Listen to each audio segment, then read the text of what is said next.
The cold bit through my wool coat like a promise of punishment. I'd worked the evening shift at Lumiere 6 days straight, and my feet had gone numb somewhere around hour 4. The restaurant sat in the heart of Geneva's old quarter, all brass fixtures and velvet booths, the kind of place where a single entree cost more than my weekly rent. I was the girl who cleared plates and refilled water glasses, invisible until someone needed something. Tonight felt different. The air carried a tension I couldn't name. I balanced a tray of champagne flutes and wove between tables, keeping my eyes down. The usual clientele, bankers, diplomats, tourists with too much money, barely registered my presence. But the corner booth had drawn every server's whispered speculation. 4 men in dark suits, faces carved from granite, surrounding a fifth who hadn't glanced at the menu once. His cologne reached me before I reached the table, bergamot and something darker like cedar smoke. He sat with the stillness of someone who'd never had to demand attention. It simply arrived. Mademoiselle, one of the granite men gestured for champagne. I poured with hands that had learned not to shake. The man at the center finally looked up. His eyes were gray, the color of January ice, and they tracked my movement with the precision of someone used to cataloging threats or assets. My phone buzzed in my apron pocket. I ignored it. It buzzed again, then a third time insistent. The maitre d' would fire me if I answered on the floor, but something cold settled in my stomach. My grandmother. She'd been getting weaker, her breathing more labored. The hospice nurse had my number for emergencies. I set down the champagne bottle with exaggerated care and stepped toward the kitchen. The phone buzzed a fourth time. Is-e-en-ite-ye, I muttered, not thinking, pulling out the phone as I pushed through the swinging door. The nurse's voice cracked through the line in Russian, rapid and frightened. My grandmother had collapsed. They'd called the ambulance. I needed to come now. I answered in the same language, my voice breaking, promising I'd leave immediately, asking if she was conscious, if she was breathing, if... Kira. I spun. The man from the corner booth stood in the kitchen doorway, his presence somehow larger here among the stainless steel and steam. He'd followed me. The granite men flanked him like shadows. "Your grandmother," he said in perfect Russian, accent suggesting Moscow money and Swiss finishing schools. "The hospice on Rue de Lyon." My throat closed. I managed a nod. "How much do they pay you here?" His gaze swept over my worn shoes, the hem of my uniform I'd mended twice. "Hourly." I don't," the words tangled. Who was this man? Why did he care? "My driver will take you." He pulled a phone from his jacket, typed something. "You're coming back to a dead-end job that doesn't cover your grandmother's medication. We both know this." I should have been afraid. Instead, I felt weirdly light, like I was watching the scene from outside my body. "I don't even know you." "Nikolai Volkov." He extended his hand. When I didn't take it, he withdrew without offense. "And you're more useful than you realize. I serve champagne." "You speak 4 languages fluently." He tilted his head. "I heard you on the phone. Russian, native level. Earlier, you corrected a French grammar error in your head. I saw your face when the banker at table 6 mangled his subjunctive. The Italian couple at table 3, you understood their argument about the wine markup." My skin prickled. He'd been watching that carefully. "I need a translator," Nikolai said. "Someone I can trust in rooms where the wrong word means the wrong outcome. Your grandmother needs care that costs more than you'll earn here in a year." "I'm not," I tried to find ground. "I don't know anything about your business." "Good." His smile didn't reach those gray eyes. "That makes you neutral, teachable. I'm offering you a ticket out of this." He gestured at the kitchen, at my stained apron, at the life I'd been grinding through. "The car is waiting. Your grandmother first. Then we talk numbers." One of his men appeared with my coat and bag. I hadn't even seen him retrieve them from the staff room. The phone in my hand buzzed again. The nurse. Nikolai watched me with the patience of someone who already knew my answer. The bergamot cologne wrapped around me as he stepped aside, creating a path to the door. After you, Kira. I didn't remember telling him my name. The car was a Mercedes, black and purring, idling in the alley behind Lumiere.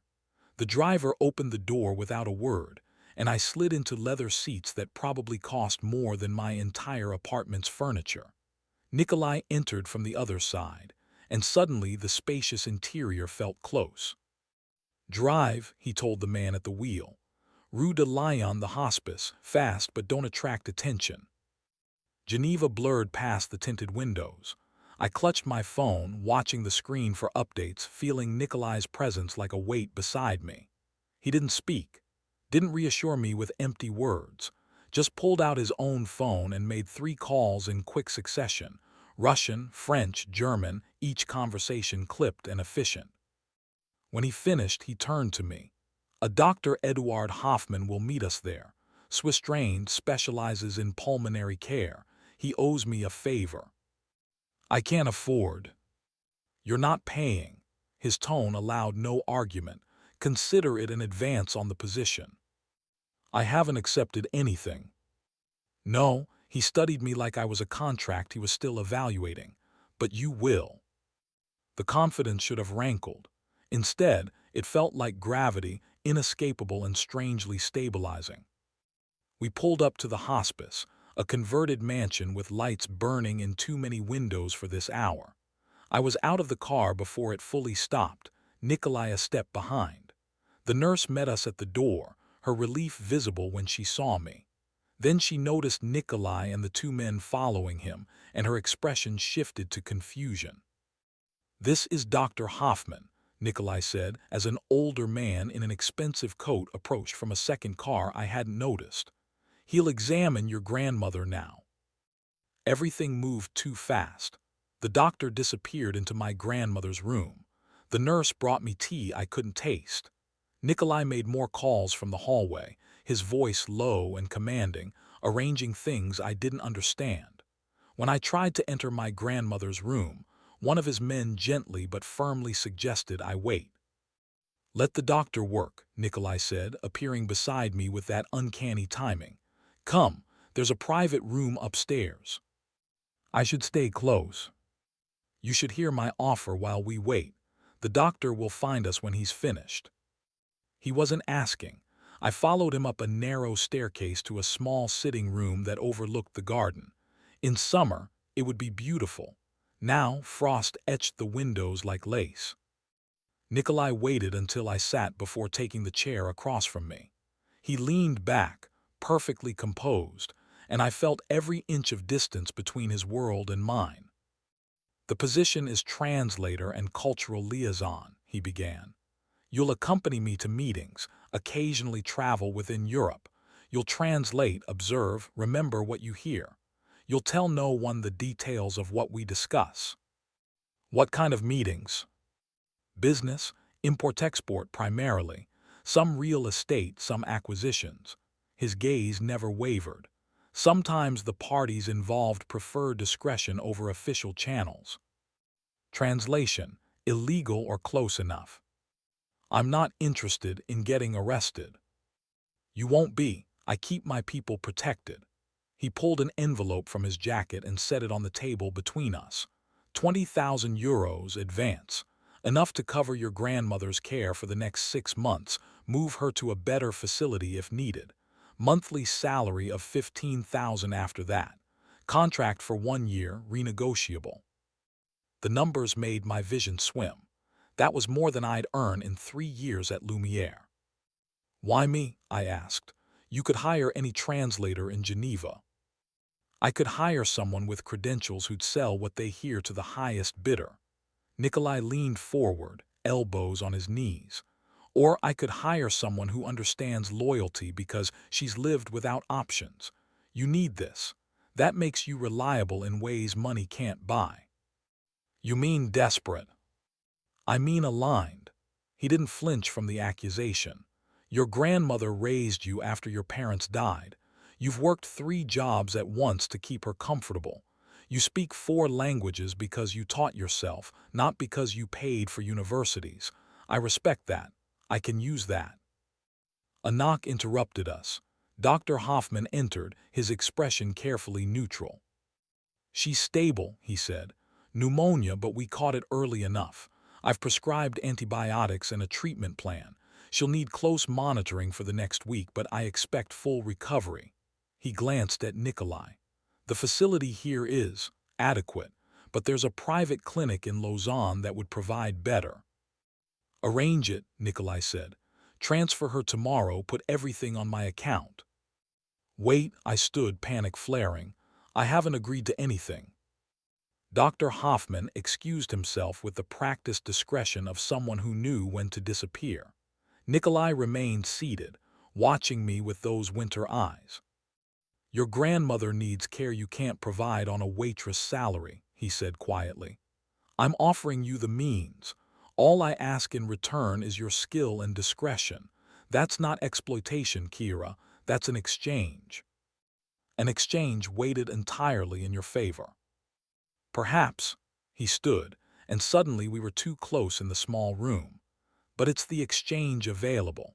You can go back to Lumiere tomorrow, clear tables, and watch your grandmother die slowly because you can't afford better. Or you can accept that sometimes survival means compromising with people who have what you need.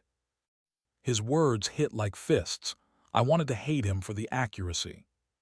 I need to see her, I whispered. Of course. He stepped aside, granting permission in a space that wasn't his. The envelope stays on the table, take it or don't, but decide tonight. I leave for Milan at 8 tomorrow morning. I fled downstairs, my heart hammering. My grandmother looked so small in the hospital bed, her breathing steadier now with the oxygen support. I took her hand, and her eyes fluttered open. Kirachka, she murmured, you look troubled. I'm fine, babushka, just rest. That man who brought the doctor, her grip tightened. I've seen men like him before, dangerous men. I know, but not cruel. She studied me with eyes that had lived through Soviet collapse and Swiss exile. Sometimes dangerous is better than helpless. Be careful, my girl, but don't be afraid to survive. I sat with her until she slept again, then climbed the stairs back to the small sitting room.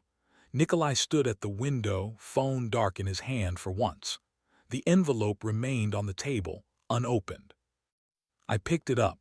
It was heavy with promise or threat, impossible to tell which. I want to see the contract, I said. In writing, everything you're offering, everything you expect. He turned and something like respect flickered across his face. My lawyer will have it ready by morning. The address is inside the envelope. 6 a.m. That's 2 hours before your flight. I'm a careful man. He moved toward the door, then paused. For what it's worth, Kira, I think you'll be good at this. You notice things, that's rare. He left with his shadows, and I was alone with an envelope full of money and a choice that didn't feel like one at all. I opened it, 20,000 euros in neat stacks plus a business card with an address in Geneva's banking district. On the back, handwritten in precise script, survival first, morality later. I should have thrown it away. Should have walked out of that hospice and disappeared into the February cold. Instead, I tucked the envelope in my bag and went back to my grandmother's side, wondering what I just agreed to become. The address led me to a building that didn't advertise. No brass plaques, no directory in the lobby, just a single elevator requiring a key card. A man in a gray suit waited inside the marble entrance, holding the card out before I reached the door. Miss Volkov is expecting you, he said in French. Miss, I'm not. Third floor, conference room A. The elevator was silent and fast. The doors opened onto a corridor paneled in dark wood, the kind of space designed to swallow sound and secrets. Conference room A was at the end, door ajar.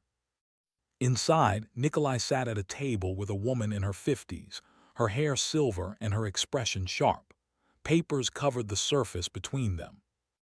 Kira, Nikolai gestured to the chair across from him. This is Margox Dubois, my attorney. She'll review the contract with you. I'll wait outside. You don't need to. I do. He was already standing. Margox works for me, but in this room she represents you. Ask anything. Challenge everything. If you're not satisfied, there's no deal and you keep the advance for your grandmother's care. No strings. He left before I could process that. Margox poured water into 2 glasses with the calm efficiency of someone who'd done this many times.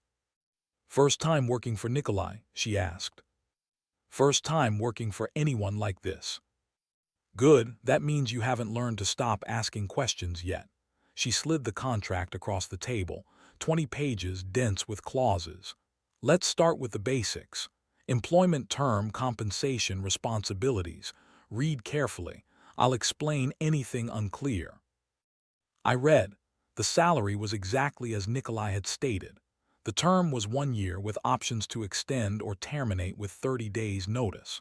The responsibilities were vague: translation, cultural consultation, administrative support as needed, but the restrictions were specific. No disclosure of business details, no recording of conversations, no contact with law enforcement without Nikolai's explicit permission. That last one, I said. What if I witness something illegal? Then you're bound by attorney-client privilege in spirit if not law. Margox's expression didn't change. Nikolai operates in gray areas. He has legitimate businesses, import-export, real estate development, art acquisition. He also has interests that skirt regulations in multiple countries. You'll see both. What you won't see is violence, trafficking, or exploitation. He has lines he doesn't cross. How do I know that? You don't, that's the risk. She leaned forward.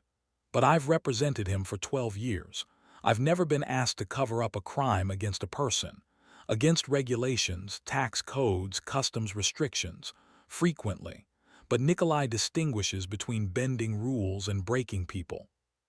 It was the most honest thing anyone had said to me since this started. What happens if I want out before the year ends?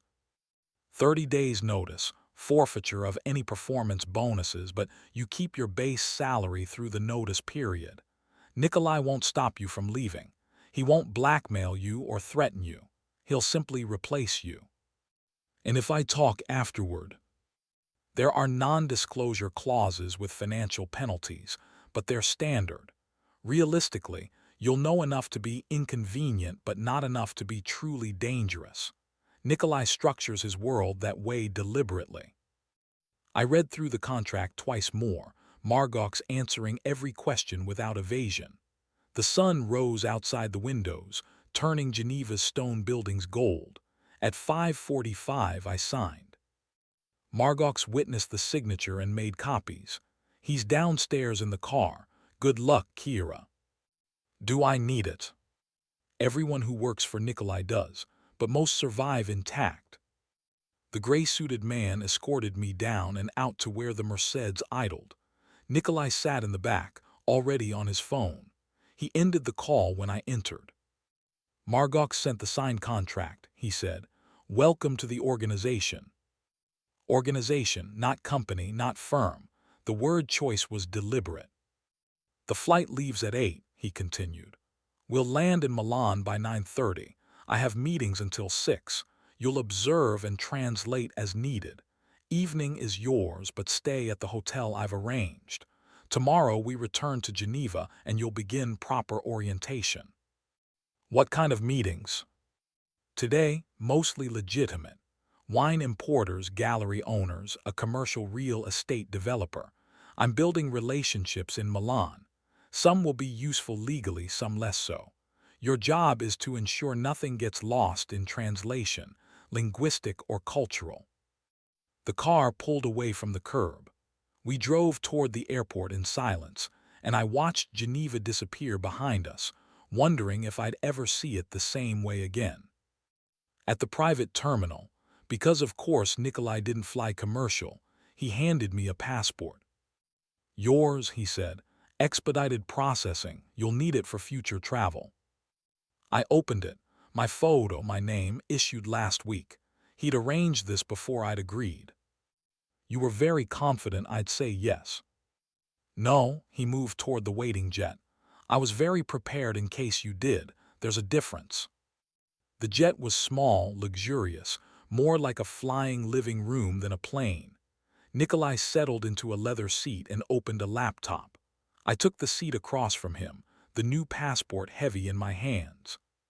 Questions? He asked without looking up. Hundreds. Start with the most important. What do I call you, Mr. Volkov? Nikolai is fine when we're alone. In front of others, follow their lead. If they defer to me, you should too. If they're casual, match it. You're learning to read rooms now. That's half the job. The jet engines powered up. I'd never flown before. My stomach dropped as we accelerated down the runway, and I gripped the armrests. Nikolai glanced up. First time. I nodded, not trusting my voice. It gets easier. He returned to his laptop, but his voice was quieter. We'll refuel in Lyon. If you want to leave, tell me then. I'll arrange a car back to Geneva, no questions, no penalties. But after Lyon, you're committed to Milan. An exit. He was offering me an exit. Why? Because coerced employees make mistakes, he said simply. I need you sharp, not terrified. The jet lifted, and Geneva fell away below us.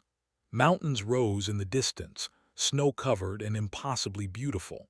I thought about my grandmother, asleep in that hospice room with a Swiss doctor's treatment plan and Nikolai's money buying her time. I thought about the envelope of cash in my bag, the contract with Margox's precise signature beside mine. I'd sold something today. I just wasn't sure yet what it was. Nikolai worked through the flight, occasionally taking calls in Russian or Italian, his focus absolute. He didn't try to fill the silence or put me at ease. Somehow, that was more comforting than false warmth would have been. We refueled in Lyon.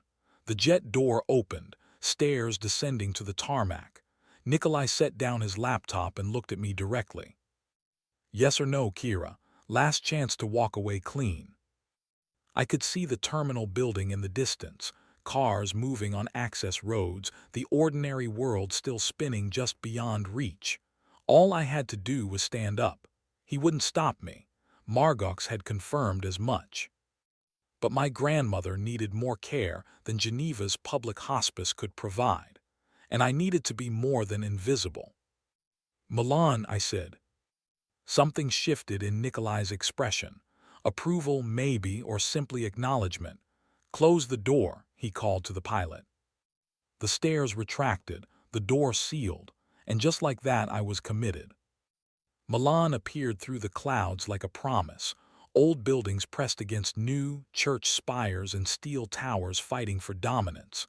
We landed at Linate, where another black car waited on the tarmac itself. No customs, no baggage claim. Nikolai moved through the world like someone who'd negotiated away friction. First stop is the hotel, he said as we drove into the city. You'll have an hour to freshen up. Dress conservatively but well. There's a wardrobe in your suite, use it. We're meeting a gallery owner at 11. The hotel was 5-star subtle, the kind of place that didn't need to announce its luxury. My suite had floor-to-ceiling windows overlooking the Duomo, furniture that probably cost more than my entire year's salary at Lumiere, and as promised, a closet full of clothes in exactly my size. I found a note on the dresser, choose something you feel confident in, first impressions matter. In. The clothes were beautiful, Italian labels, fabrics that whispered against my skin, colors that somehow worked perfectly with my complexion. Someone had studied me carefully. The thought should have been creepy. Instead, it felt like being seen for the first time. I chose a slate blue dress with a structured jacket, low heels I could actually walk in. The mirror showed a woman I barely recognized, polished, professional, someone who belonged in Nikolai's world. I tried to find the waitress underneath and couldn't. A knock at the door. One of Nikolai's men, the driver from Geneva, stood in the hallway. Mr. Volkov is waiting in the lobby. Nikolai wore a charcoal suit that probably cost more than a car. his dark hair swept back, that bergamot cologne announcing him before I reached his side. He looked up from his phone, and his gaze traveled over me with the assessment of someone inspecting an investment. "Good," he said, "you clean up well." Was that a compliment? An observation, but something in his eyes suggested he was pleased. The gallery is 10 minutes away. The owner is Lorenzo Rossi, old Milanese family, new money problems. He needs an investor. I need a legitimate front for art acquisitions. You'll translate and watch his reactions to my terms.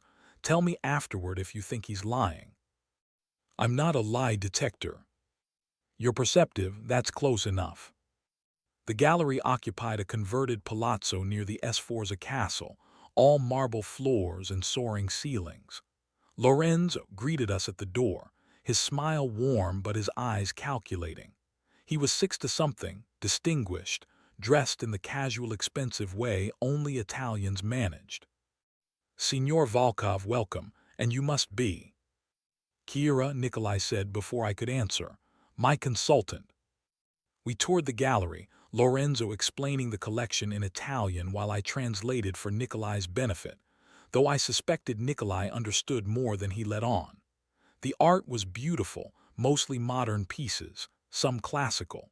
Lorenzo was knowledgeable, passionate, and definitely desperate. Over espresso in his office, they negotiated. Lorenzo wanted €2 million for a 40% stake. Nikolai offered 1 million for 60%. Lorenzo countered with 1.5 for 50%. "Let me consider," Nikolai said. "I'll have my attorney review the paperwork and be in touch." We left with promises of future conversations. In the car, Nikolai turned to me. "Well, he's nervous." He touched his watch 3 times when discussing the financials, a self-soothing gesture. His passion for the art is real, but he's under pressure. Creditors, maybe, or family obligations. He'll accept your terms because he doesn't have better options. Nikolai smiled. "Good, what else?" "The Caravaggio sketch in the 3rd room is a forgery. The paper's wrong for the period, too uniform, machine-made. Lorenzo knows, but he's hopping you won't notice." I noticed. Nikolai's smile widened. "But now I know he's willing to deceive me. That information is worth more than a bad sketch. Well done, Kira." The praise warmed me in ways I didn't want to examine. The rest of the day blurred into meetings. A wine distributor, a real estate developer, a man whose business card said consultant, and whose eyes said dangerous. I translated, observed, remembered.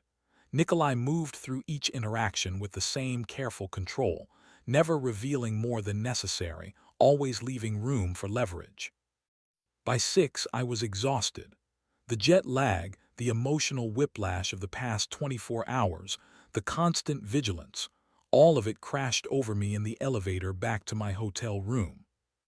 Nikolai walked me to my door. "You did well today. Tomorrow's schedule is lighter. 1 morning meeting, then we fly back to Geneva. Your grandmother will be transferred to the Lausanne clinic this evening. I'll send you updates." "Thank you," the words felt inadequate. "I mean it. For the doctor, the clinic, all of it." "You're earning it." He stepped back, creating distance. "Order room service if you're hungry. Don't leave the hotel. Milan can be unpredictable." Translation: people might be watching or waiting. "Are you warning me or protecting me?" "Both." He was already walking toward his own suite down the hall. "Sleep well, Kira." I locked the door behind me and leaned against it, my heart racing. The suite was beautiful, the city was beautiful, and I was terrified in a way that felt a lot like excitement.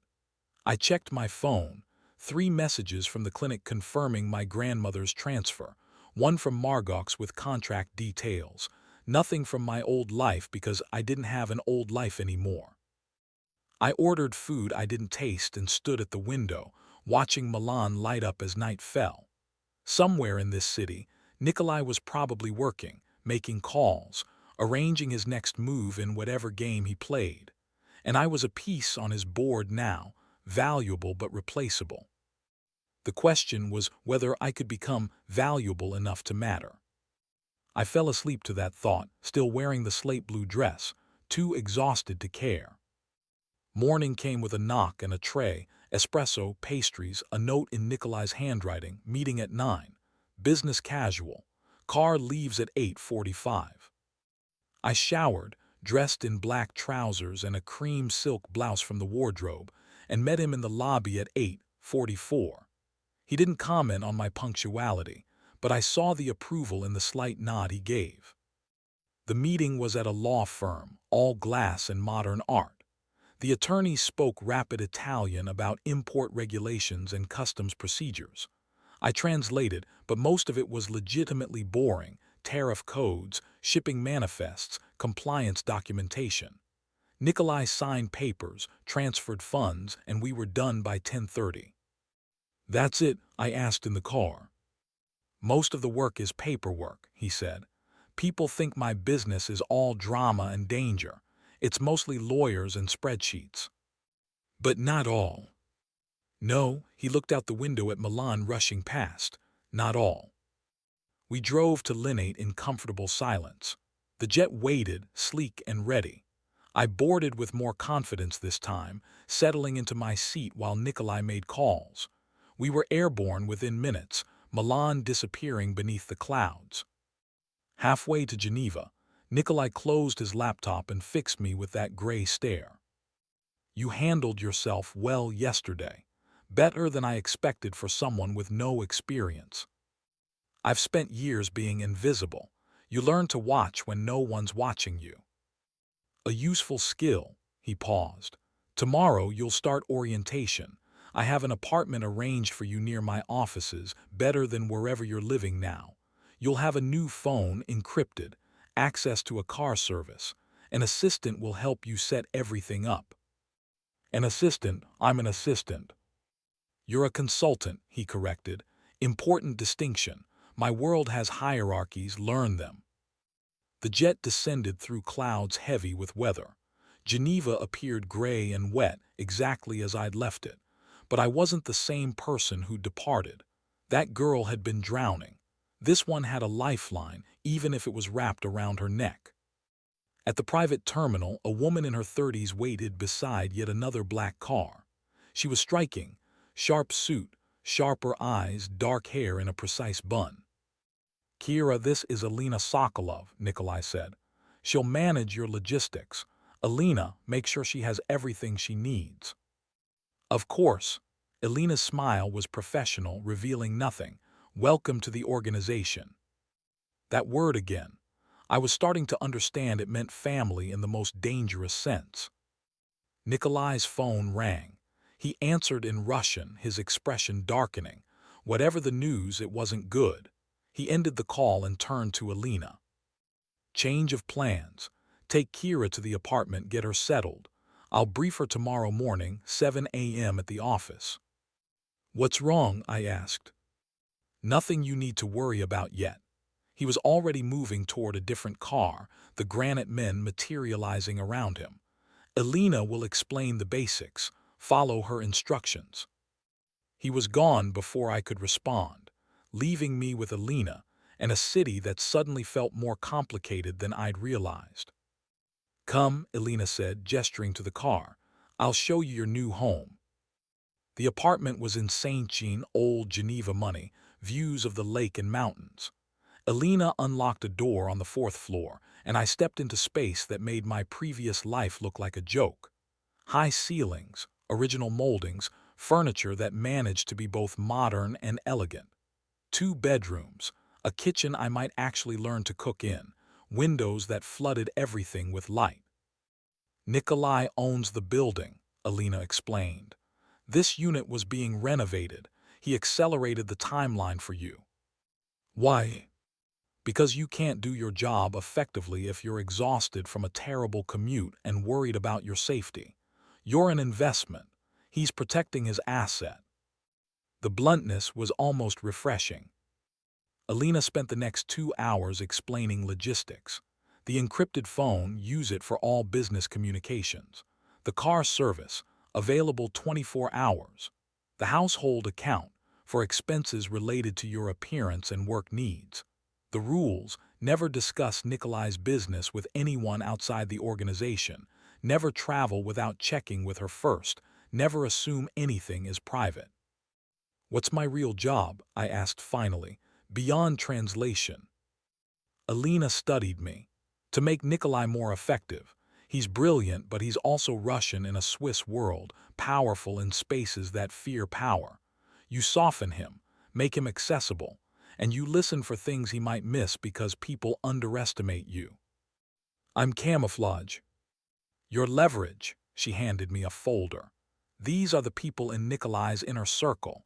Memorize their names, roles, relationships. You'll meet most of them this week. I opened the folder.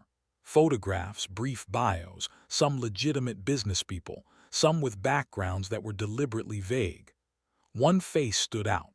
A man in his 40s, handsome in a dangerous way, identified only as Alexei Markov Risk Management. What does risk management mean? Exactly what you think. Alina's expression was unreadable.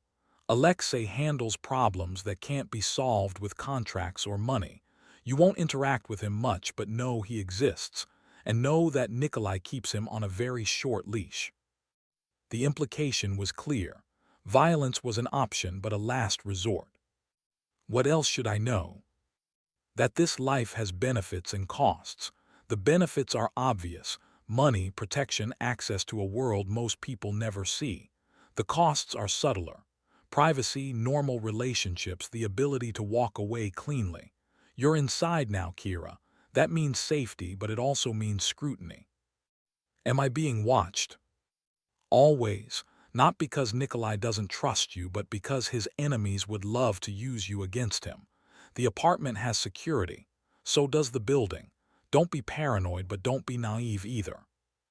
She left me with more folders, more instructions, more weight on shoulders that weren't sure they could carry it all. I spent the afternoon memorizing faces and names, trying to understand the organization's structure.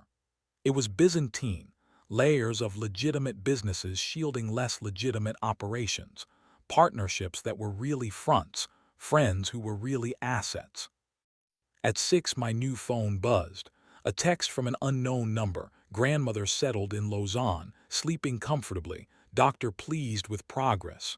In. I stared at the message, something tight loosening in my chest. Whatever else Nikolai was, he kept his promises about her care. I fell asleep in a bed softer than clouds, in an apartment worth more than I'd earn in a lifetime, wondering how long it would take before I forgot what normal felt like. 7 a.m. came too early. Alina collected me in a town car and drove to an office building near the Rhone. Nikolai's headquarters occupied the top 3 floors, officially, the import-export division of Volkov Holdings. Unofficially, the center of everything he built. Alina escorted me through security that rivaled airports. Biometric scanners, metal detectors, guards who looked more military than corporate. My new badge opened the elevator to the 20th floor, where floor-to-ceiling windows offered views of the lake and the Jet D'eau fountain. Nikolai's office was at the end of a hallway lined with abstract art that was probably priceless. He looked up from his desk when I entered, already on his second coffee if the cups were any indication. Kira, sit. He gestured to the chairs facing his desk. Alina briefed you on basics. Security, structure, don't talk to strangers. The usual spy novel requirements. A ghost of a smile.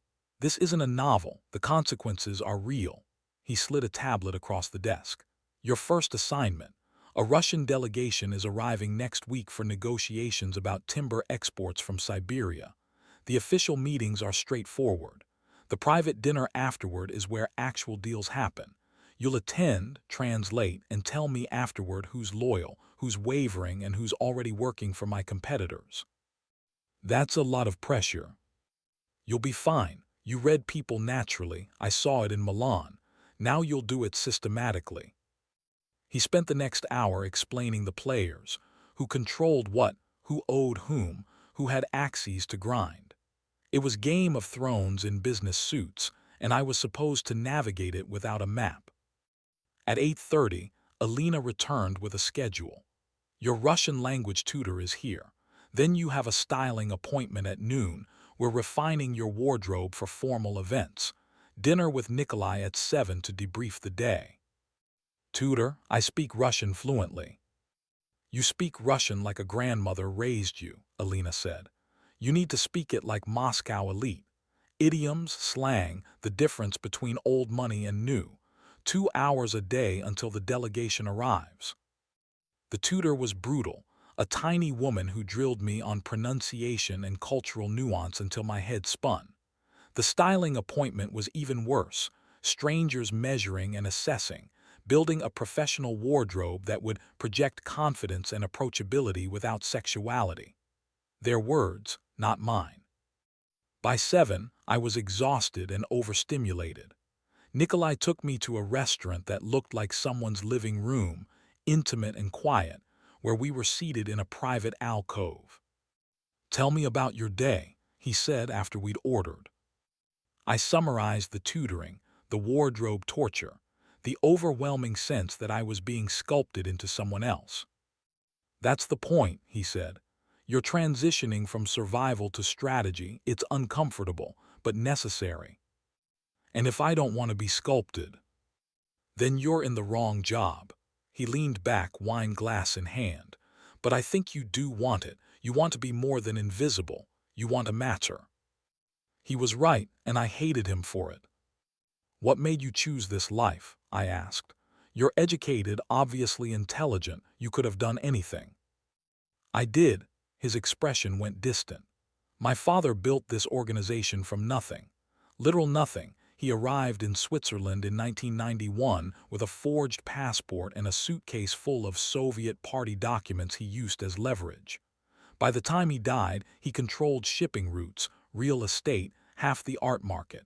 He taught me that power is just another word for options. What happened to him? Heart attack. Very convenient for several people who'd wanted him gone. Nikolai's voice was flat. I inherited the business and the enemies. I've spent the past decade making the organization more legitimate while keeping the necessary edges sharp. Necessary for what? Survival, influence, the ability to protect what's mine. He studied me over his wine. You remind me of him, actually, my father, that hunger to be more than circumstance allows. I'm nothing like a Russian oligarch. You're exactly like him before he had power, desperate, smart, and angry enough to take risks. He set down his glass. Use that anger, Kira, channel it into competence. That's how you survive this world. The food arrived, and we ate in silence heavy with understanding. He wasn't my savior. I wasn't his victim. We were two people who'd found a mutually beneficial arrangement in a world that didn't care about either of us. After dinner, his driver took me back to the apartment. I stood at the window, looking out at Geneva's lights and called the Lausanne clinic. My grandmother was sleeping, but the nurse put her on briefly. Kirachka, she whispered, I'm in a palace. How do you feel? Better. The doctor here is wonderful. This Nikolai of yours, he must care for you to arrange such things. He's my employer, babushka, not mine in any other way. The skepticism in her voice was clear. Men like him don't invest this much in mere employees. Be careful, my girl, but also be smart. Opportunities like this come once. She fell asleep mid-conversation, her breathing steady and strong. I ended the call and stood in the dark apartment, thinking about opportunities and costs, about the woman I'd been and the woman I was becoming. Somewhere in this city, Nikolai was probably still working, building his empire one careful move at a time. And I was part of it now, for better or worse. Mostly worse, probably, but maybe, just maybe, better too. The week blurred into intensive preparation. Russian tutoring every morning, cultural briefings with Alina, wardrobe sessions that felt like armor fittings. Nikolai appeared intermittently, checking my progress, correcting my approach to business etiquette, drilling me on the delegation members' backgrounds until I could recite them in my sleep. On Thursday, he took me to lunch at a restaurant overlooking the lake. We sat outside despite the March chill, heaters making it bearable. "The delegation arrives tomorrow," he said. "Final briefing tonight at my home, 7 o'clock. Elena will drive you." "Your home? I assumed we'd meet at the office." "Some conversations are better had without office ears." He cut his steak with precise movements. "My home is private, secure. You'll see parts of my life I don't show business associates. Consider it a privilege." "Or a test." "Everything is a test," he smiled. "But yes, I want to see how you handle informal power. The office has structure, rules. My home is where I'm most myself. If you can't navigate that, you can't navigate the real work." That evening, Elena drove me out of Geneva proper, into the hills where old money built estates behind high walls. Nikolai's property was understated from the road, just a gate and a long driveway through trees. Then the house appeared and my breath caught. It was a modern masterpiece, all glass and steel and stone, perched on the hillside with views that stretched to France. Lights glowed from inside, warm against the twilight. A guard opened my door. Elena stayed in the car. "I'll return at 10 unless you text otherwise," she said. "Remember what I taught you about reading spaces. Nikolai's home will tell you more about him than any file." The front door opened before I reached it. Nikolai stood silhouetted against the light, casual in dark jeans and a sweater that probably cost more than my former monthly rent. Without the suit armor, he looked younger, almost approachable.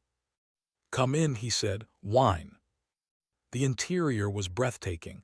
High ceilings, art that made the Milan gallery look amateur, furniture that invited you to sink in and stay. But what struck me was the warmth. This wasn't a showpiece. Someone actually lived here.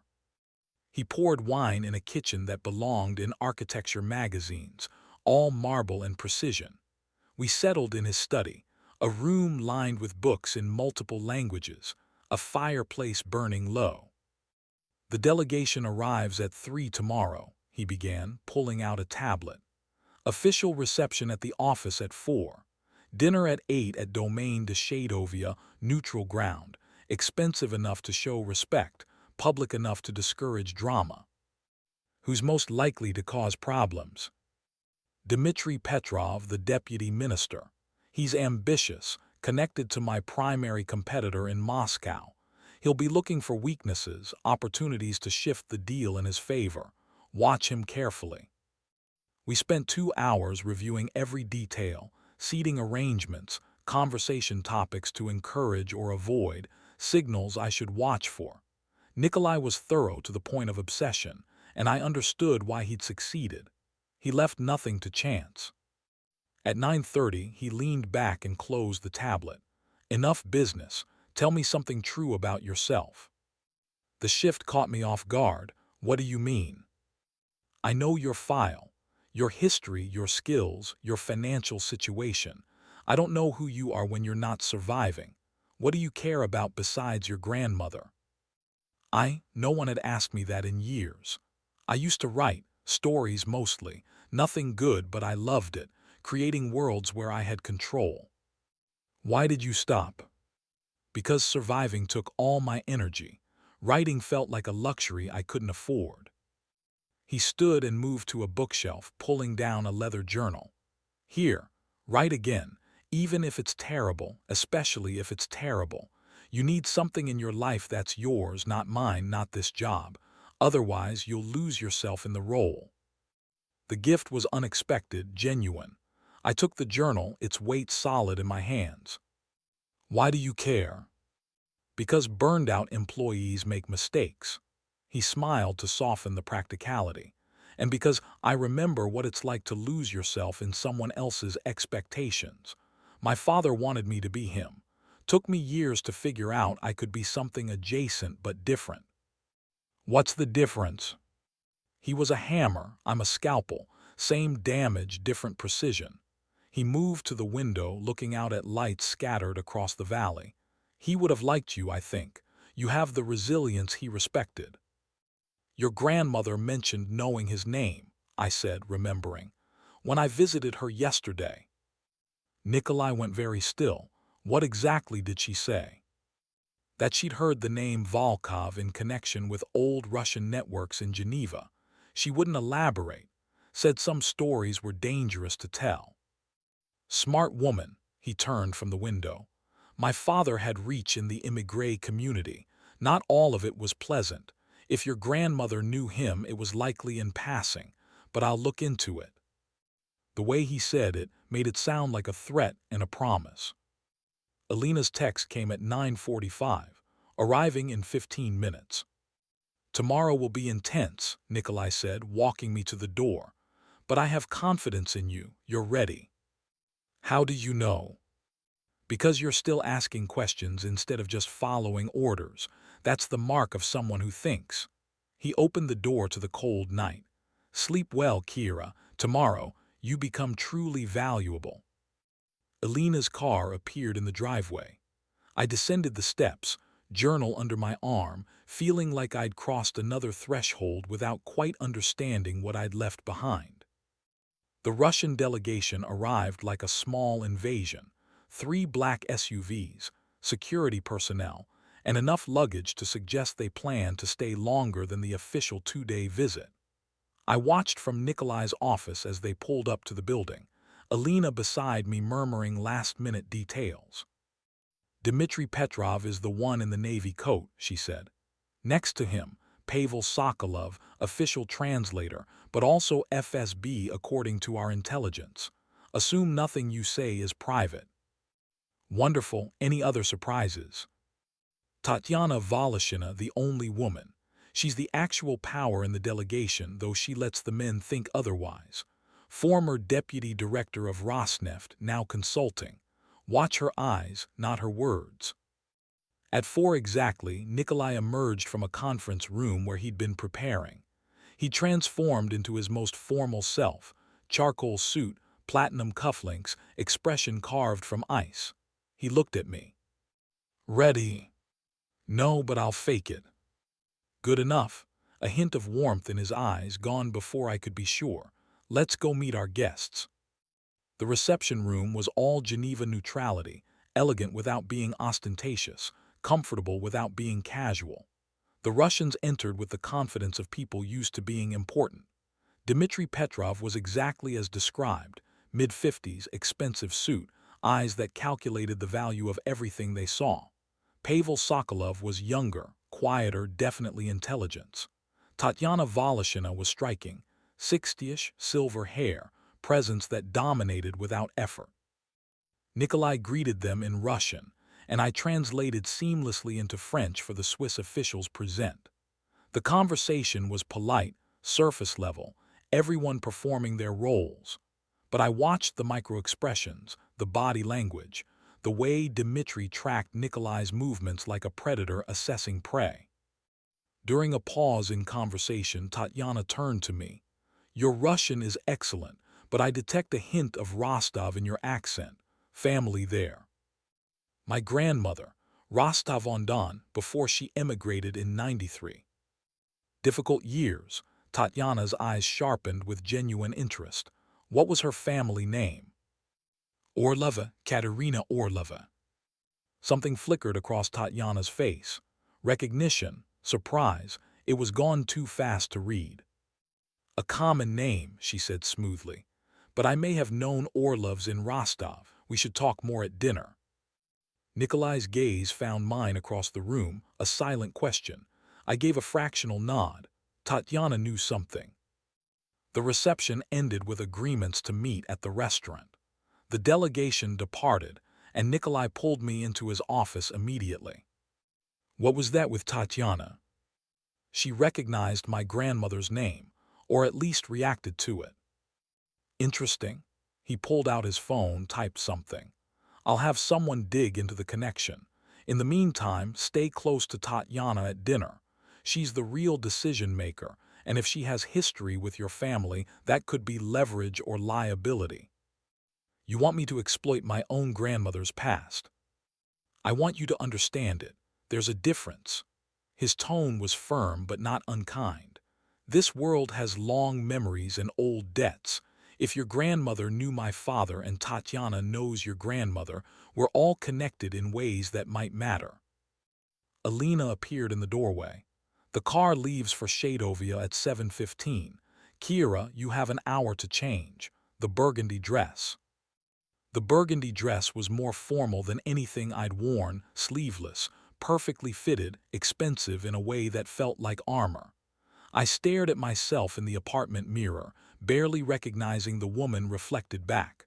Professional, polished, dangerous in a quiet way. Alina collected me exactly on time.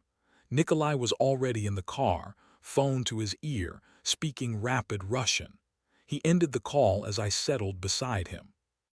My researcher found something, he said. Your grandmother worked for a cultural exchange program in the 90s. One of her assignments was facilitating Soviet immigrant integration in Geneva. My father's import business used her services to navigate Swiss regulations. She knew your father.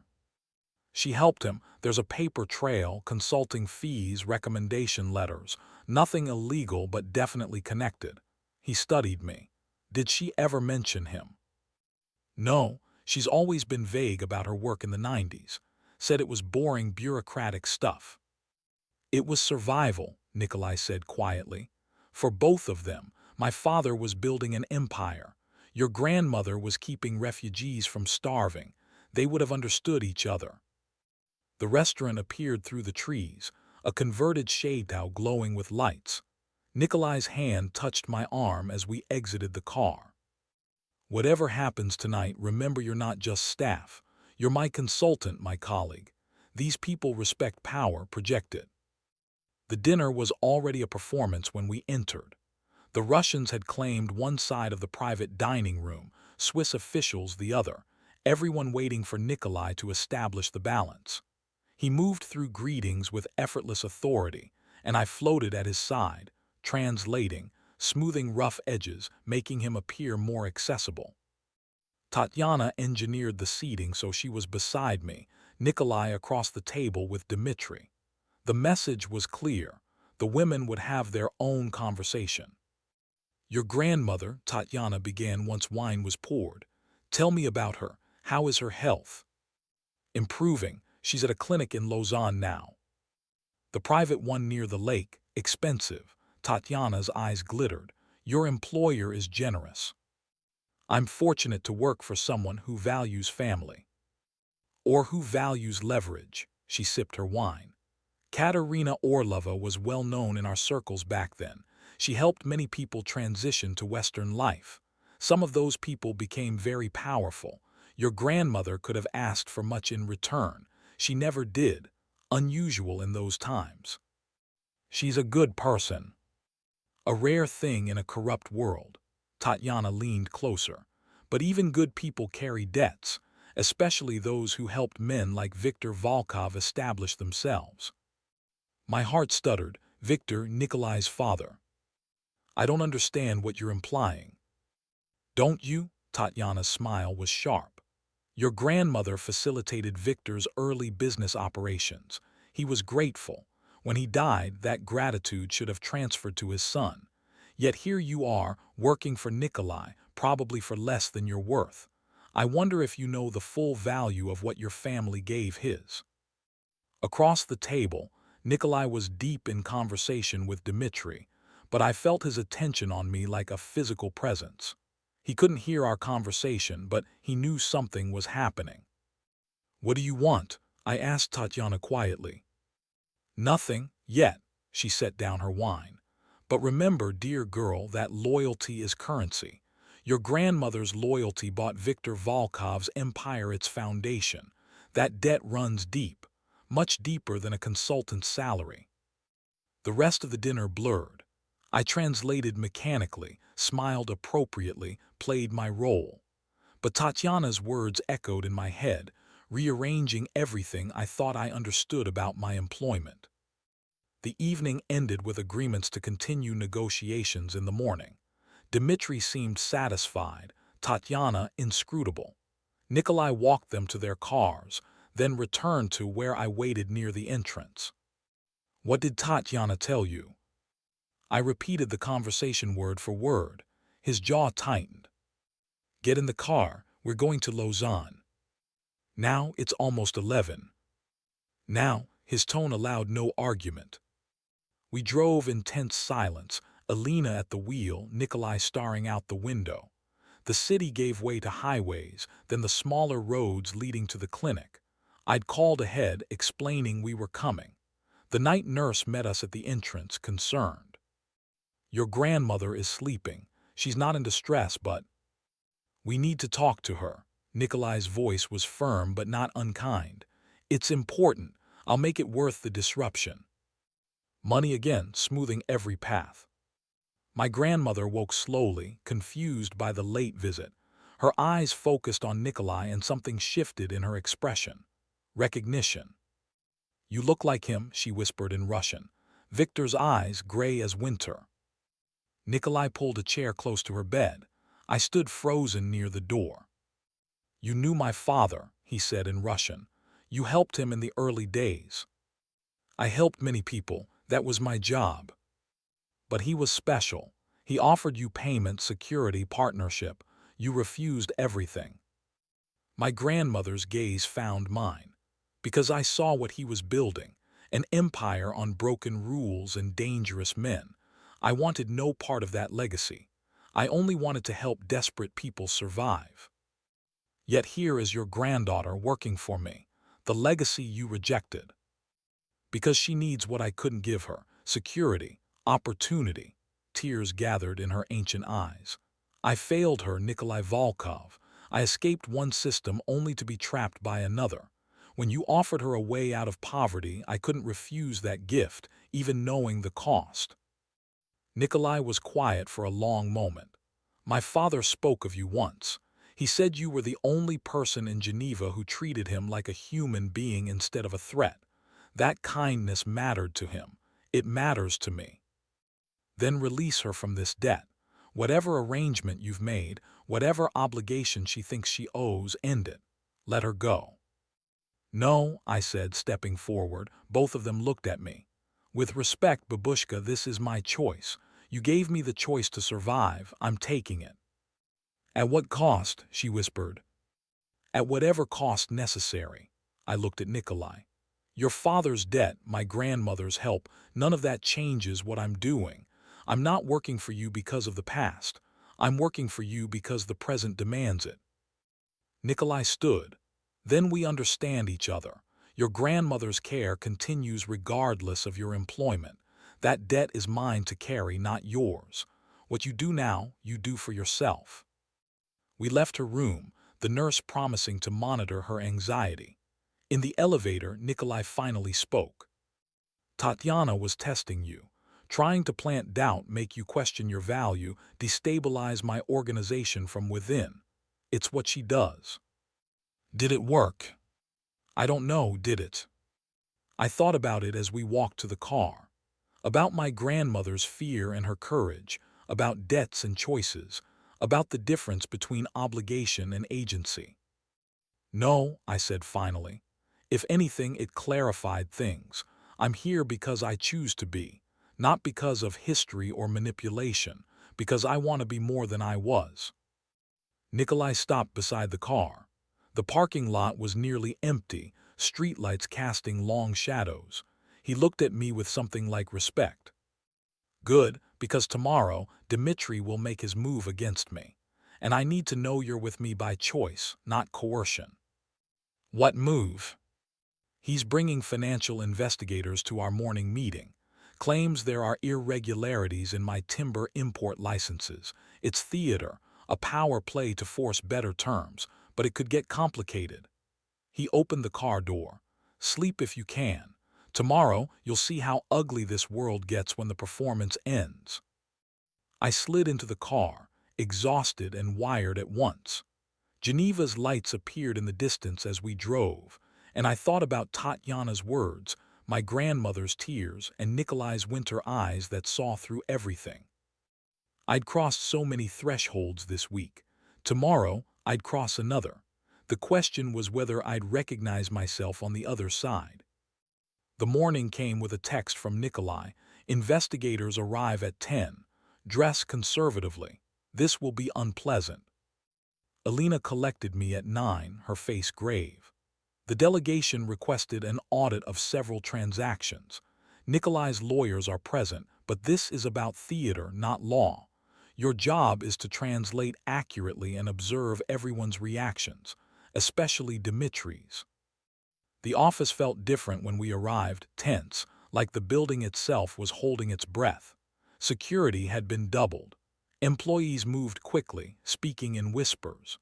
In the conference room, Nikolai sat flanked by 3 attorneys, paperwork stacked precisely on the table. He looked up when I entered. Sit behind me. Translate everything, even side comments. I need to know what they're really saying. The Russians arrived at 10 exactly, but now they brought additional men, Swiss financial investigators with federal authority, looking uncomfortable to be weaponized in a business dispute. Dmitri smiled like a shark scenting blood. Mr. Volkov, he began in Russian, thank you for accommodating this clarification. We've discovered some inconsistencies in the import documentation for last quarter's timber shipments. I translated into French for the Swiss officials, who looked increasingly awkward.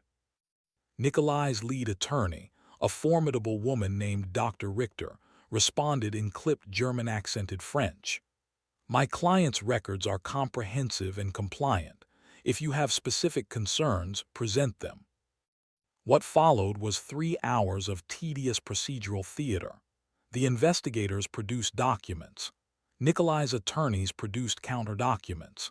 Dmitri pointed to minor discrepancies that, under aggressive interpretation, might suggest tariff evasion. Dr. Richter demonstrated those same discrepancies were within acceptable variance and had been properly reported. I translated everything, but I also watched. Dmitri was performing for someone. His gaze kept sliding to Tatiana, who sat apart from the main table, ostensibly reviewing her phone. Pavel, the FSB translator, recorded everything with the thorough attention of someone building a file. At noon, Dr. Richter called for a break.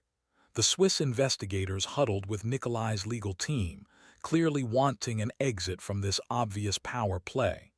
Dmitri approached Tatiana, and I moved closer, pretending to review my notes while listening. He's more protected than we thought, Dmitri murmured in Russian. The Swiss won't move without clear violations. Then create violations, Tatiana replied. The Serbian shipment next week. Ensure the customs documentation is delayed. Force him into a technical breach. That's risky if it traces back. It won't, and by then we'll have already secured better terms or found a more cooperative partner. I kept my face neutral, but my pulse hammered. They were planning to sabotage Nikolai's operations to force his hand. I needed to tell him, but not here, not where they might notice. The meeting resumed. The Swiss investigators concluded there was insufficient evidence of wrongdoing, but recommended enhanced documentation procedures. Dmitri accepted this with false graciousness, already planning his next move. As everyone filed out, Nikolai caught my eye. I gave a fractional nod. He understood I had information. His office 5 minutes later, just the 2 of us. Tell me. I repeated Dmitri and Tatiana's conversation word for word. Nikolai listened without interruption, his expression growing colder with each sentence. The Serbian shipment is crucial, he said. 20 million euros in timber, already sold to German manufacturers. If it's delayed in customs, I breach my delivery contract. My buyers won't care whose fault it is. I'll lose the deal and my reputation. Can you prevent the delay? Not if Tatiana has already bought the customs officials. She has reach in multiple jurisdictions. He stood, packing to the window. But I can route around it. There's an alternative port in Croatia, more expensive but faster clearance. I'll need to renegotiate shipping contracts, eat the cost difference. It'll work, but barely. What about the delegation? They still expect to conclude negotiations. They'll get exactly what they deserve, nothing. His voice was hard. Dmitri just burned any goodwill I had. Tatiana proved she can't be trusted. I'll tell them the deal is dead, find alternative suppliers in Canada or Scandinavia. They'll have wasted their time and exposed their tactics. They won't take that well. No, which is why you're not coming to the final meeting tomorrow. It'll be hostile, possibly dangerous. Dmitri doesn't handle rejection gracefully. I should be there. I'm your translator. You're my investment. He turned from the window. And I protect my investments. Elena will take you somewhere safe until this is resolved. Where? My home in the mountains. 2 hours from Geneva, fully secured. You'll have everything you need. Consider it a working retreat. I'll send files you can review, give you time to process everything you've learned this week. This feels like exile. It's protection. His gaze softened fractionally. I've made enemies today, Kira. Real ones. Dmitri has connections to people who solve problems violently. Until I know what his response will be, I need you out of reach. What about you? I'll be fine. I've survived worse than a petty Russian bureaucrat's tantrum. He pulled out his phone. Elena will drive you this afternoon. Pack for 3 days. I'll join you once this is handled. I wanted to argue, but I saw the logic. I was the vulnerability he'd just created by using me effectively. Dmitri would have noticed my role, calculated my importance. 3 days, I agreed. Then I'm coming back whether it's safe or not. 3 days, he confirmed. And Kira, thank you for the intelligence. You probably saved me millions today. I left his office feeling strange, proud and frightened at once. I'd proven my value, but that value made me a target. Elena was waiting in the hallway. Come, we leave in an hour. The mountain house is beautiful this time of year. You'll like it. I doubted that, but I went anyway because in Nikolai's world, there was no such thing as a choice that didn't carry weight. The drive into the Alps was stunning and terrifying. Elena navigated switchbacks with confidence while I clutched the door handle, watching Geneva disappear far below. Snow still capped the peaks, and the air grew thinner with each climbing mile. The house is at 1,700 meters, Elena said. Originally a shepherd's hut. Nikolai bought the property 8 years ago and completely rebuilt it. Now it's his retreat when Geneva becomes too complicated. How often does Geneva become too complicated? Often enough that the house gets plenty of use. We turned off the main road onto a private lane marked only by a subtle sign. Trees pressed close, then opened to reveal a clearing. The house was spectacular, modern architecture married to alpine tradition, all wood and stone and floor-to-ceiling glass. Behind it, mountains rose like ancient sentinels. 2 security personnel met us at the door, both professional and heavily armed. Elena introduced them, Marcus and Sonia, former Swiss military, now part of Nikolai's protection detail. You're safe here, Marcus said in French. The property has full surveillance and we're the only access point for miles. Cell service is limited, but there's satellite internet. Make yourself comfortable. The interior matched the exterior, luxurious but livable, designed for someone who actually used their retreat. The main room had a stone fireplace already burning, leather furniture that invited you to sink in, bookshelves lining one wall. The kitchen was professional grade. Upstairs, 3 bedrooms, each with en-suite bathrooms and mountain views that stopped my breath. Elena showed me to the largest bedroom. Nikolai's room normally, but he insists guests use it. The closet has clothes in various sizes. Help yourself. Kitchen is fully stocked. If you need anything, Marcus and Sonia are just outside. They'll do a perimeter check every 2 hours, but otherwise give you privacy. How long have you worked for Nikolai? I asked suddenly. 7 years. He recruited me from Swiss intelligence when he decided he needed someone who understood how governments actually work. She smiled slightly. Best decision I ever made. He's demanding but fair, and he doesn't ask you to compromise the few principles that actually matter. What principles does he care about? Loyalty, competence, not harming civilians who aren't playing the game. Elena moved toward the door. He has lines he won't cross, more than most people in his position. Remember that when you're deciding whether to stay in this world. She left me alone in the beautiful prison. I explored restlessly. The house had a gym, a library, a wine cellar that probably cost more than a car. But mostly I stood at the windows, staring at mountains and thinking about choices and consequences. My phone, the encrypted one, buzzed with a message from Nikolai. Settled. The library has good Russian literature if you're bored. I'll call tonight with updates. I found the library. He wasn't kidding. First editions of Pushkin, Tolstoy, Akhmatova. I pulled down a collection of Akhmatova's poetry and curled into a chair by the window. The words washed over me in my grandmother's language, beautiful and painful. Hours passed. I made tea, tried to read more, ended up just watching light change across the peaks. At 6, Sonya brought dinner, coq au vin, fresh bread, salad that had been grown somewhere less remote. I ate alone at the massive dining table, feeling like a character in a fairy tale trapped in a beautiful castle. At 8, Nikolai called. "How is the mountain?" he asked. "Stunning, isolating. Are you okay?" "Fine. I terminated negotiations with the delegation this afternoon. Dmitri was predictably angry. Tatiana was quiet, which concerns me more. They left Geneva an hour ago, but I have people watching to ensure they actually go to Moscow." "You think they might stay?" "Tatiana doesn't give up easily. She'll regroup, find a new angle. That's why you're staying there until I'm certain she's truly gone." "What about the Serbian shipment?" "Rerouted through Croatia. It'll cost me, but the contract is safe. Sometimes losing money is better than losing reputation." He paused. "I'm sorry you're stuck there. It's beautiful but lonely. I wouldn't have sent you if I wasn't important enough to protect. I know.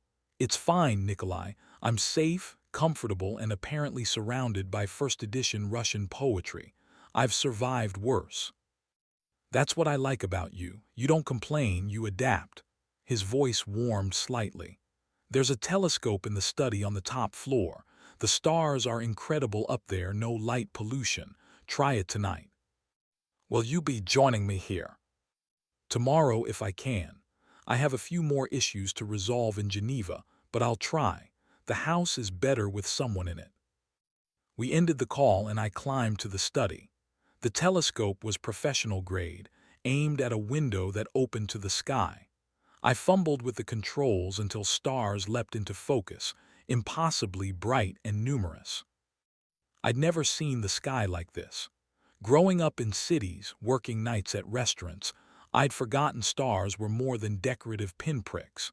They were suns, worlds, possibilities beyond the narrow orbit of survival I'd been trapped in. I thought about Nikolai offering me this place, this safety, these moments of beauty alongside the danger. He was a complicated man building a complicated empire, and I was somewhere between employee and asset, and something I didn't have words for yet. The stars didn't care about any of it. They'd been burning for billions of years, would continue burning long after Nikolai and Dmitri, and all the power games were dust. Somehow that was comforting. I fell asleep in the study, wrapped in a throw blanket, stars wheeling overhead through the open window. Morning came with Sonya gently shaking my shoulder.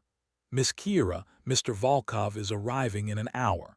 Would you like breakfast?" I stumbled downstairs, disoriented by mountains and luxury and too much sleep. Sonya had laid out coffee and pastries in the kitchen, sunlight flooding through windows that showed the valley far below. "He's bringing a guest," she added. "Dr. Richter, his attorney. They'll be working here today." Working, right. This wasn't a vacation. I showered and changed into jeans and a cashmere sweater from the closet, Still someone else's clothes, but at least casual ones. By the time Nikolai's Range Rover pulled up the driveway, I'd consumed enough coffee to feel almost human. He emerged from the vehicle looking tired, 2 days of tension etched around his eyes. Dr. Richter followed, carrying a briefcase that probably contained enough legal firepower to level a small country. "Kira," Nikolai nodded greeting, "sleep well." "Better than you, apparently." "Fair assessment." He moved inside, Dr. Richter heading straight for the dining table to unpack documents. "We're restructuring several shell companies, moving assets to make them harder to trace. It's tedious but necessary after Dmitri's investigation. You'll help by reviewing Russian-language contracts. I need to ensure nothing's been mistranslated in ways that create liability." So I spent the day reading dense legal Russian, marking potential issues, while Nikolai and Dr. Richter rebuilt portions of his empire's foundation. It was surprisingly tedious work. No drama, no danger, just careful legal architecture. At lunch, Nikolai dismissed Dr. Richter. "Take the afternoon, we'll resume tomorrow." To me, "Walk with me." We put on coats and headed outside, Marcus following at a discreet distance. The air was sharp and clean, the kind of cold that made you feel alive. Nikolai led me along a trail that wound through the trees, silent until we were well away from the house. "Dmitri made calls this morning," he said, "to people I'd rather he didn't know about me. He's trying to build a coalition against me in Moscow, turn me into a problem that needs solving." "Can he succeed?" "Not easily. I have my own connections, my own leverage, but it'll be expensive, financially and politically." He stopped at a viewpoint overlooking the valley. "I'm telling you this because it affects your position. If I'm fighting battles in Moscow, I need people in Geneva I can trust absolutely. That's you, Alina, a handful of others. The organization is about to get very insular." "Why trust me? You've known me less than 2 weeks." "Because you had a chance to betray me yesterday. Tatiana offered you exactly that opening. You could have played along, become her asset, earned her favor. Instead, you told me everything immediately." He turned to face me directly. "Loyalty is rare in my world, Kira. You've demonstrated it before I even knew to test for it." The weight of his trust settled on my shoulders. "What do you need from me?" "Your eyes, your ears, your judgment. Continue translating, but also tell me what you observe. Who's nervous, who's confident, who's lying. You see things I miss because you're not trapped in the same power dynamics." "What about my grandmother?" "Her care continues regardless of your employment. I meant that, but I'd prefer you stay. You're genuinely good at this work and He hesitated, unusual for him. "I enjoy having someone around who doesn't perform constantly. You're real in ways most people in my life aren't." It was the most personal thing he'd said to me. I didn't know how to respond, so I defaulted to honesty. "I'll stay, not because of my grandmother, though her care matters, but because I want to see what I can become in this world, for better or worse." "Probably worse," he said with a ghost of a smile, "but interesting at least." We walked back to the house in comfortable silence. Dr. Richter had left and Nikolai dismissed Marcus and Sonia for the evening. "We're secure enough with the perimeter sensors. They deserve a night off." So it was just the two of us in the beautiful mountain house, sunset painting the peaks gold and crimson. Nikolai cooked, actual cooking, not ordering, making pasta with a competence that surprised me. "My father insisted I learn practical skills," he explained, grating Parmesan. "He said power makes you soft if you forget how to do basic things." Was he soft? "No, hard as steel until the day he died." Nikolai poured wine. "I'm trying to be different, effective but not brutal. It's a difficult balance." We ate at the island counter rather than the formal table, talking about nothing important. Books we'd loved, places we wanted to see, the strange isolation of mountain silence. It felt normal in a way nothing else in the past 2 weeks had. After dinner, we moved to the living room, fire burning low, night pressing against the windows. Nikolai settled into the couch with a glass of whiskey, and I curled into the adjacent chair with tea. "Can I ask you something personal?" I said. "You can ask, I may not answer.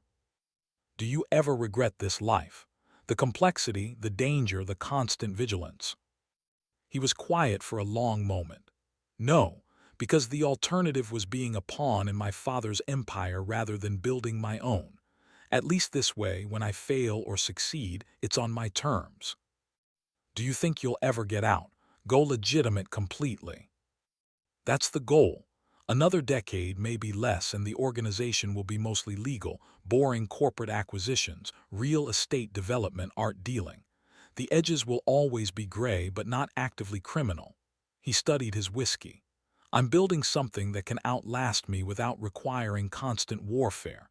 My father never cared about that. Everything was immediate power. I want legacy." "What kind of legacy?"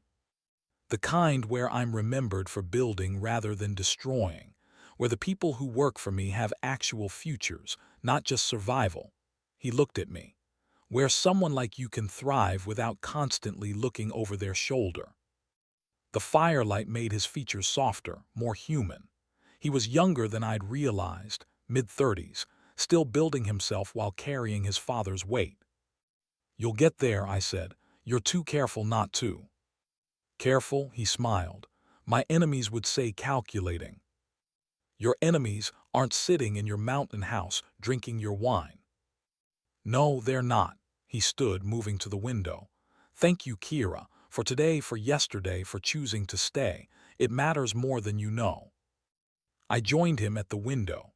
Outside, stars had emerged in impossible numbers, the same ones I'd watched through the telescope.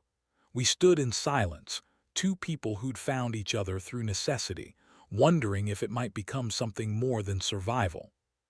But neither of us said that aloud. It was too early, too complicated, too dangerous to acknowledge. So we just watched the stars and pretended the moment was simple. We stayed at the mountain house for 3 days. Nikolai worked remotely, reorganizing his operations to protect against Dmitri's interference.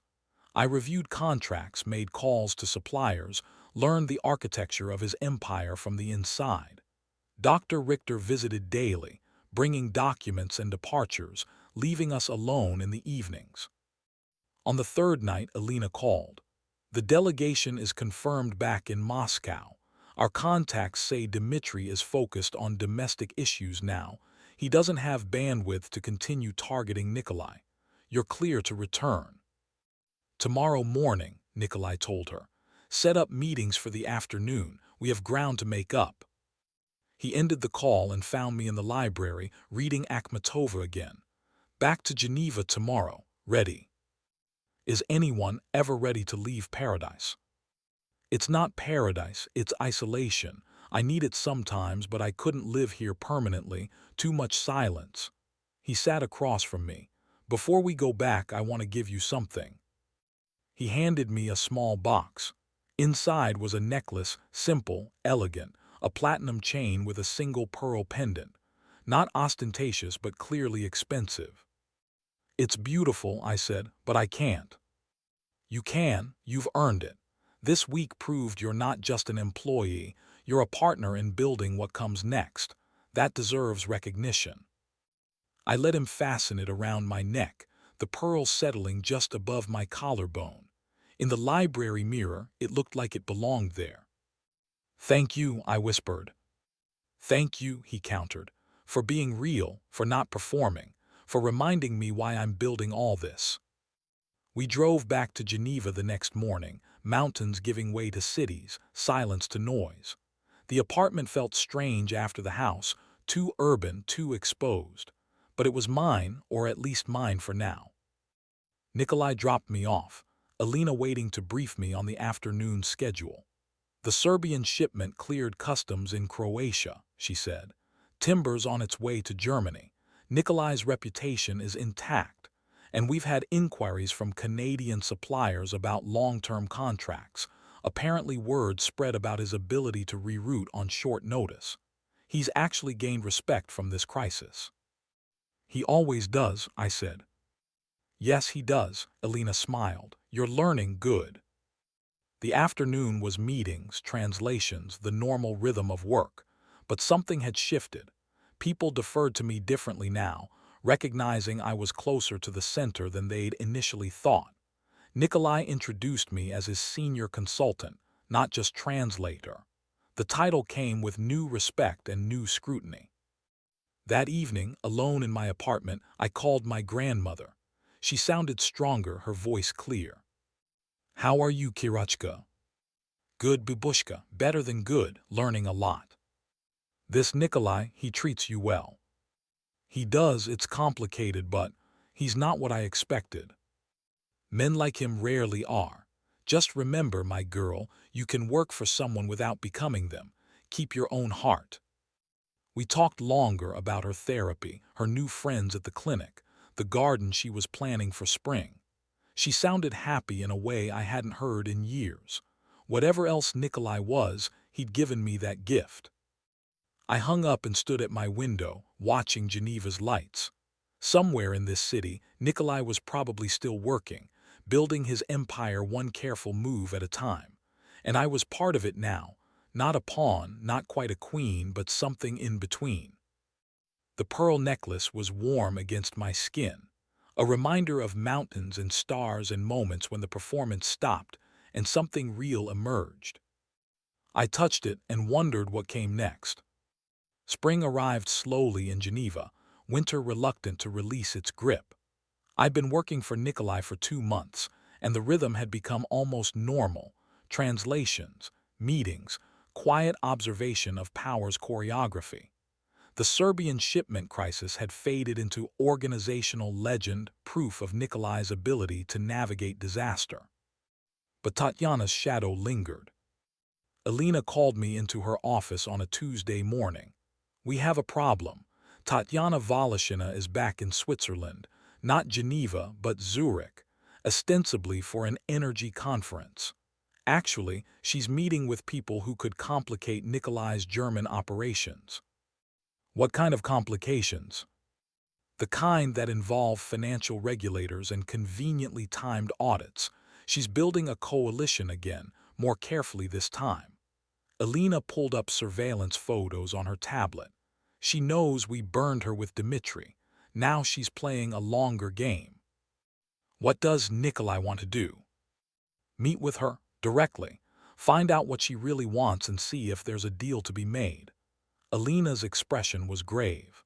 He wants you there. Your grandmother's connection creates a unique dynamic. Tatiana respects family loyalty in a way she doesn't respect pure business relationships. 2 days later, we drove to Zurich. Nikolai was quiet during the journey, reviewing files, making occasional calls. He'd arranged the meeting at a gallery, neutral ground, public enough to discourage drama. The gallery was modern, filled with abstract art that cost more than most people's houses. Tatiana waited near a sculpture that looked like frozen violence, her posture relaxed but her eyes alert. Nikolai and Kira, how delightful. She greeted us in Russian, the formality of old money. Shall we talk somewhere private? The gallery had a back room for serious buyers. We settled around a table, tea service already prepared. Tatiana poured with practiced grace. I'll be direct, she began. The timber market is consolidating. My interests and yours will increasingly conflict. We can continue the dance of sabotage and counter-sabotage, or we can find accommodation. What accommodation do you propose? Nikolai asked. Partnership, joint ventures in markets neither of us can dominate alone. You handle Western Europe, I focus on Eastern. We share intelligence about regulatory movements, protect each other from ambitious competitors. She sipped her tea. We could be quite formidable together. Or you're trying to get close enough to destroy me properly. There's that possibility too, Tatiana acknowledged with a smile. But consider the alternative. Dmitri is building his own faction in Moscow.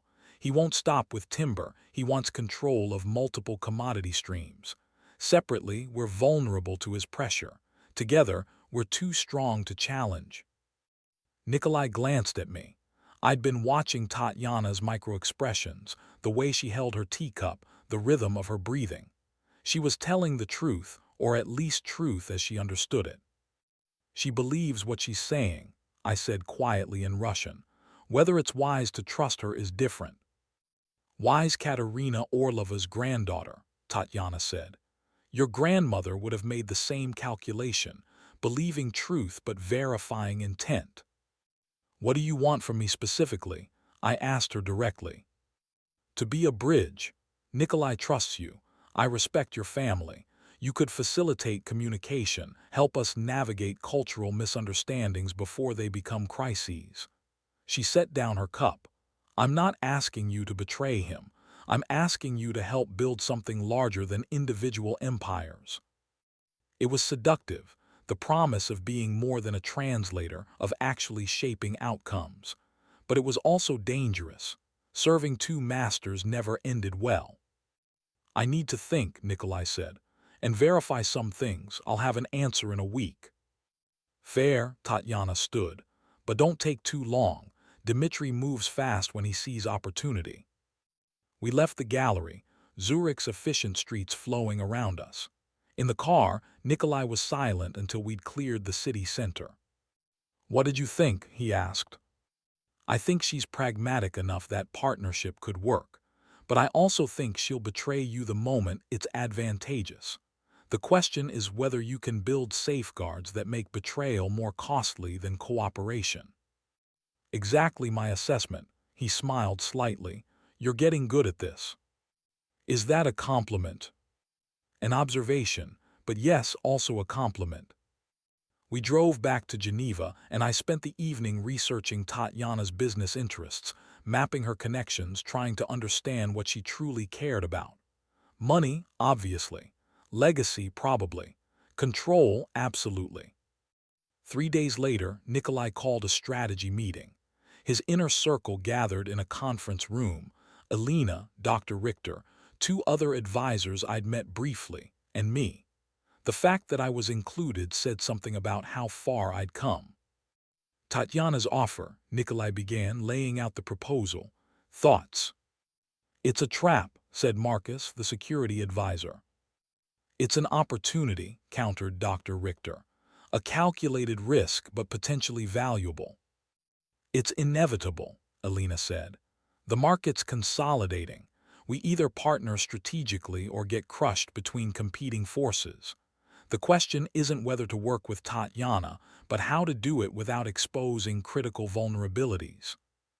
All eyes turned to me. Kira. I took a breath. I think we test it. A single joint venture, limited scope, structured to minimize our downside. If she betrays us on something small, we've learned her pattern without catastrophic loss. If she honors the partnership, we've built trust for larger collaboration. Smart, Nikolai said. Limited exposure, maximum learning, I like it. We spent the next week structuring the test. A joint bid on a Romanian timber contract. Valuable but not critical. Both sides contributed capital equally. Both had veto power over major decisions. Both could exit with minimal penalty. Tatiana agreed. The partnership was formalized with contracts that Dr. Richter described as more prenuptial agreement than business deal. The Romanian project launched in June. I found myself liaising between Nikolai's team and Tatiana's, translating not just languages but organizational cultures. It was exhausting and exhilarating. And it was working. The joint venture proceeded smoothly, hits its initial milestones, generated profit on schedule. Tatiana honored her commitments. Nikolai reciprocated.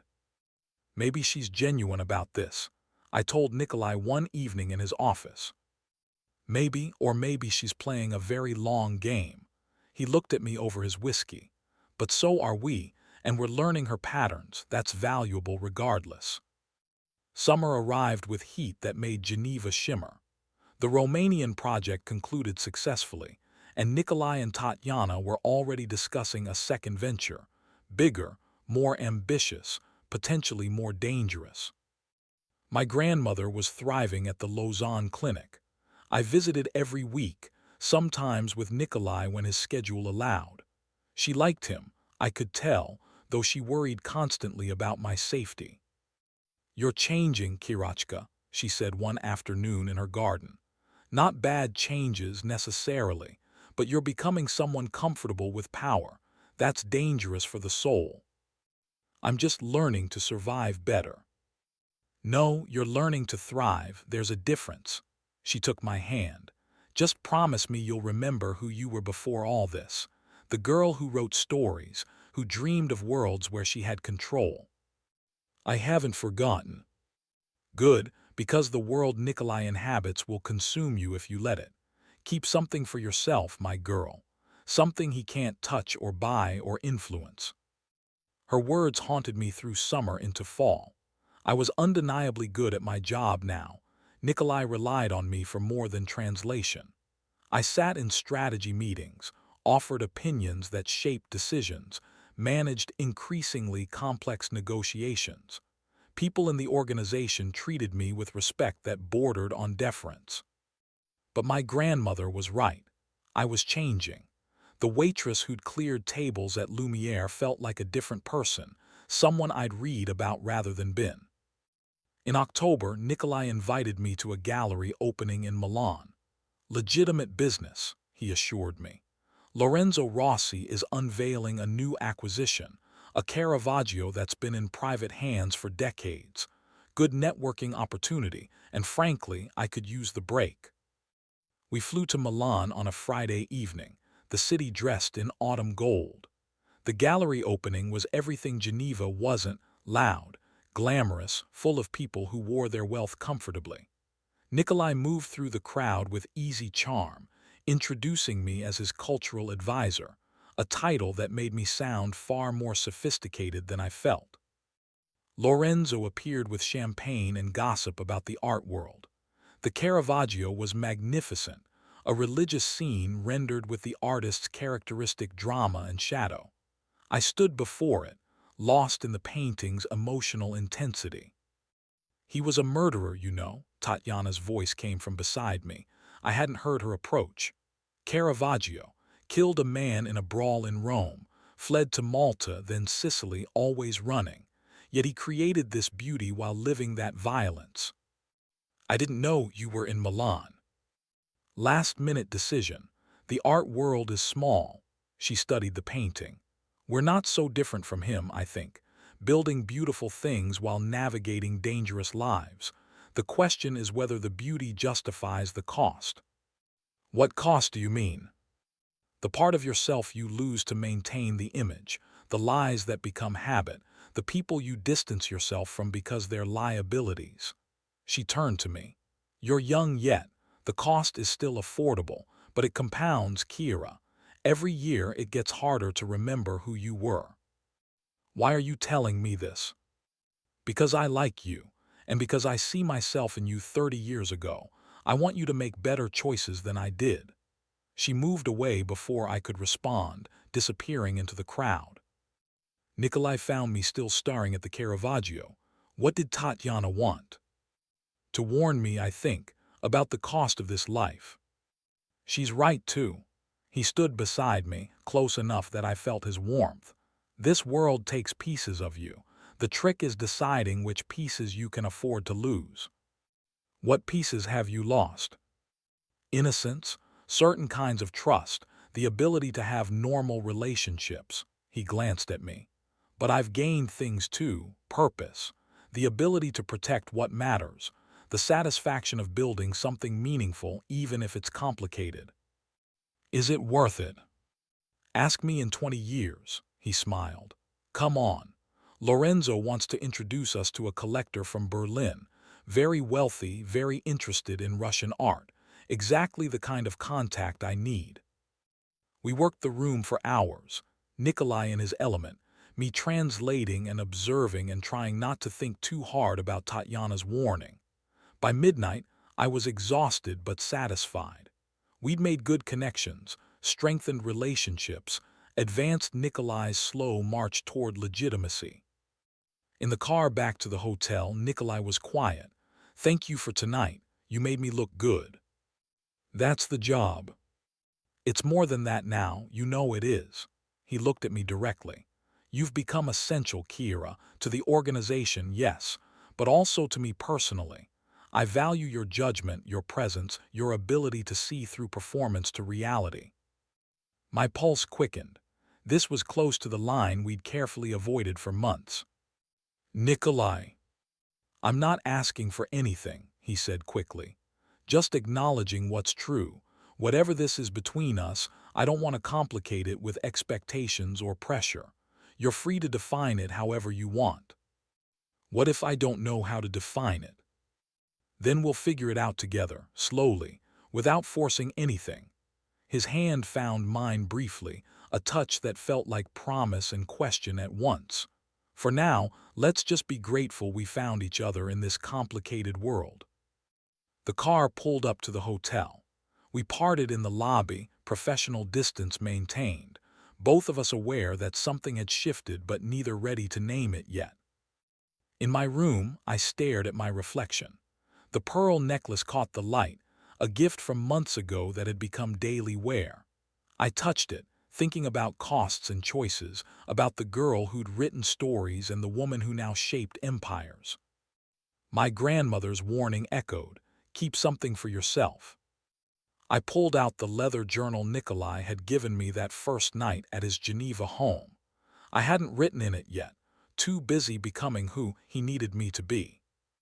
But tonight I wrote, just a few lines, words that were mine alone. I'm becoming someone powerful. I'm becoming someone dangerous. I'm becoming someone I don't entirely recognize. But I'm also becoming someone who matters. And I don't know yet if that's enough. I fell asleep with the journal on my chest, wondering if Caravaggio had asked himself the same questions while painting beauty between murders.